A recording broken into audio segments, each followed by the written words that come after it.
Today, two chefs, Ben and Kush, are going to knock up two dishes from a mystery set of ingredients taken from another chef's fridge. The chef in question today is our mate and friend of the channel, Poppy Cooks. Have a delve into the bag and see what you're working with today.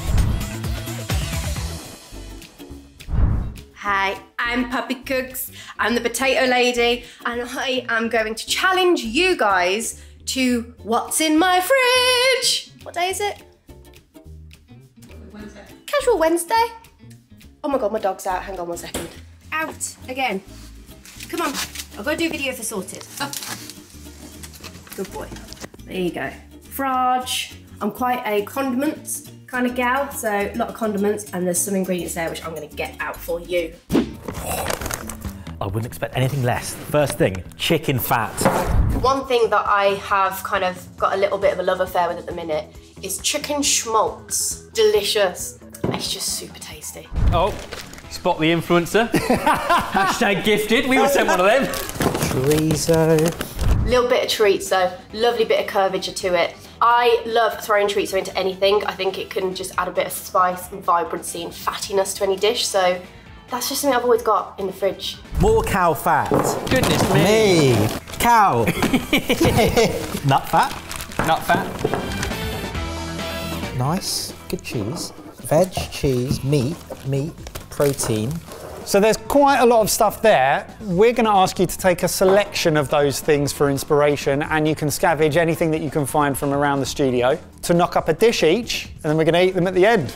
Some pretty classic ingredients, and being that it's just the fridge, no staples, including, and I'm disappointed, but it makes sense if you're looking in her fridge, no potatoes. That's a curveball, isn't it? Well, as is that. So you've got hoisin lemongrass from one part of the world, kind of peri-peri from another, and everything else is pretty European, French, British. Yeah. Have a think, and we'll get cooking. You have 30 minutes on the clock. 3, 2, 1, go. I saw the ingredients and I went straight to Europe.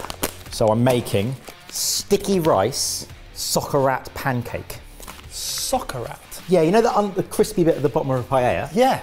But imagine if you just made a pan of that. Oh. And then put stuff on top of it. Some chorizo, red pepper, chicken fat, mascarpone, basil, some frittata, which is Spanish style, red pepper and tomato Mediterranean sauce. crispy bottomed riced pancake. Thing. Yeah, literally. The best bit of multiple dishes in one. Which is interesting, because I looked at 3 things in Poppy's fridge, the lemongrass, the nut butter and the hoisin, and thought I'll go to the other side of the world and do kind of a pan-Asian dish using the steak, because Kush was going with the pork. So we've pretty much divided her fridge in 2. Yeah. And I think, bar a few seeds, the only thing I've added is a cucumber.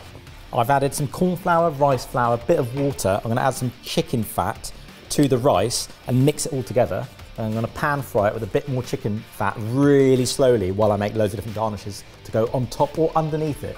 Mine is also going to be a homage to Poppy, who is the queen of social media when it comes to food. And potatoes. Well, I'm not going to do any potatoes, but something that seems to be taking the internet by storm at the moment, cucumber salads in jars. Everyone's shaking them up. I'm going to do one. Wow. What, like a smashed cucumber salad? Exactly that. Okay. You don't seem to be too bothered about time or cooking. I sense Poppy's come from a professional kitchen up in Birmingham, and now she's more about the accessible, like simple food that gets, like air fryer food that just tastes good and get on the table. No need to rush. Have you just chosen that clementine to eat it? Mm-hmm. Oh.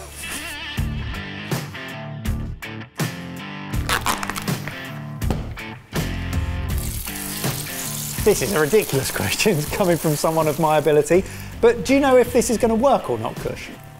It'll work, yeah, because I make it pretty much thrice times a week, because I buy pre-cooked sticky rice packets that are more expensive to buy than cooking it yourself, but instant done, saves me time, which is money, and I'm a dad.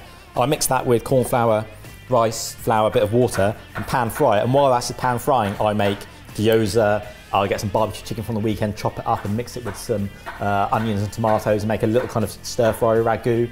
And then my wife smashes through the rice and eats it all together.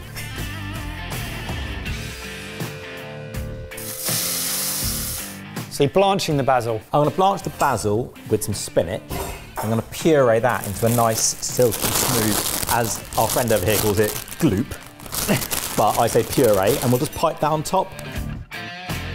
So I'm taking 3 of the ingredients that came in jars from Poppy. The lemongrass paste, the almond butter, which will make it nice and creamy, and the hoisin, with a clove of raw garlic and a splash of vinegar. Oh, and if you are making these kind of smashed or bashed cucumber salads, a little sprinkle of MSG. That's the salad, and then all it needs to do is to be bashed up, shaken up. It kind of bruises and bashes the cucumber, makes a dressing in and around it, and within a minute, you have yourself a cucumber salad. We're going to add a touch of garlic, grana padano, and puree it. Taking a little bit of the chicken fat from Poppy, rice cooked in chicken fat with garlic and ginger. I'm kind of thinking that. Some of the onion, the red pepper, kind of stir-fry-esque, Thai jasmine rice, and then finished in homage to herself with poppy seeds. Yeah, nice. So in this dish with Thai rice, I would also love some Thai basil. We obviously haven't got Thai basil, but in Poppy's fridge was regular basil. And on the back, we've got some coriander and some mint. So if you combine them all, you get close to that kind of aniseedy, fresh, slightly different profile of basil you'd expect from Thailand. You have 20 minutes of time remaining. I'm going to thicken my puree with some fried onions. But why does this work? So using fried onions to thicken items, you get the benefit of the caramelised onion flavour. So it's a dehydrated onion inside a flour shell, so it's like a cooked roux with a very dry onion. So the onion rehydrates and thickens naturally, and the roux thickens as well, and you get that caramelisy flavour. The whole studio smells of chicken fat, and I'm not complaining. Chili honey glazed chorizo. Sounds great. Sounds great. Poppy had some lovely jars and treats and tricks in hers, so I'll use some of ours. Smush this over, whack it in the oven, and then this can go over or under the rice.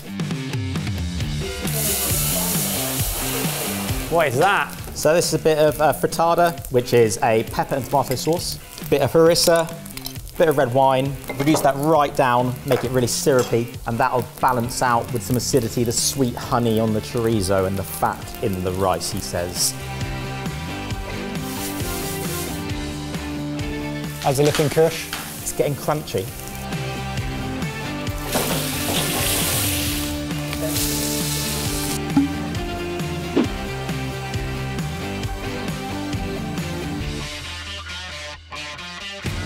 So your clementine juice is going in your pickled tomato. Yeah, so clementine, tomato, pickles. I'll put a tiny bit of raw shallot through it as well. And this will be like a dressed tomato little salsa on top. Keep it really fresh and zingy. There's a lot of fat in this dish already, so we're just trying to now balance all that fat, because you want to eat the rice, it's crunchy, but too much will just coat your palate. How you getting on, Ebbers? Yeah, seared steak is resting. My bashed cucumber continues to marinate and kind of leak out a bit more cucumber juice. My meal is a 10-minute cook. Sometimes less is more.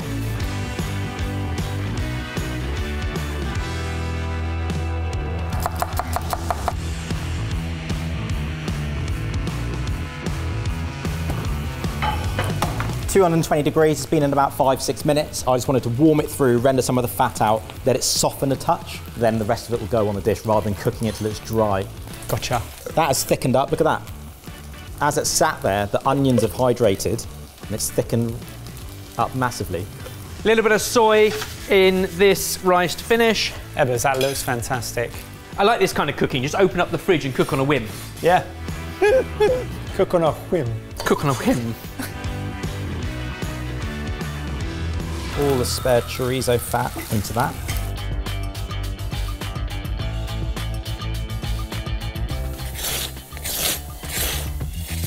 They're both at the plating stage.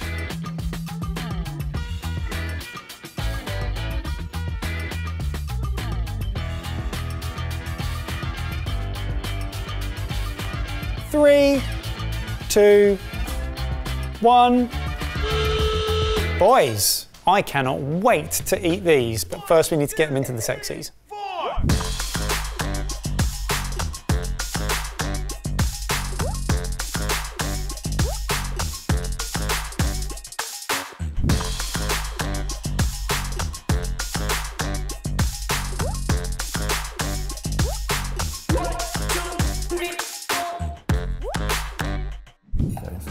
Fried rice in chicken fat with seed of poppy and a TikTok cucumber salad. Rice is lovely. That's great. There's so much flavour in that salad dressing. Generous old portion. Always. Delicious. Classic midweek. Throw together. Oh, I want to do chicken fat rice from now on. I love the poppy seeds. I really love poppy seeds. Don't use them enough. No. I only use them in bread, but that's delicious. I always forget about poppy seeds and they're great. Yeah, I'd say wedge it and pick it up, smash it, dip it. Oh, I'm already excited for these textures. This looks amazing, Kush. There we go. Oh, is that all chili? No, that's not chili. It's not chili. Good. It's a gastrique. Very strong, punchy gastrique. That feels like the most elevated street food ever. That's delicious. On the streets of Vietnam, you get a pizza that's made out of a sheet of barbecued, crisped rice paper, topped with little bits of pork and chili sauce and mayo, and you eat it ripped apart like that. Like, it's not just stir fry or risotto or paella, but you can crunchy, and it'll hold up anything. There's a Sidekick recipe that uses that. We do a couple of crispy rice topped salads. You mix packet rice with, I think we mix Thai curry paste into one of them. A bit of flour and fry it. And while it's frying, you dress some beans with different vinaigrettes and tomatoes, and you just smash it all together. As I was eating it was reminding me of something, and that's it. It's fantastic. It's incredible texture and vehicle for the things on top. And yet again, you've put orange into a savoury dish, and I love that fragrance, and it's still something I don't do enough of. What a lovely celebration from two chefs to another chef and her fridge. Yeah, cheers, Poppy. Do go and check out Poppy. If you like that video, give us a like. If you've got anything to say or any comments, let us know your thoughts down below. We read everything and we try to respond to as many as possible. So get talking. Nicely done, chef. And yours.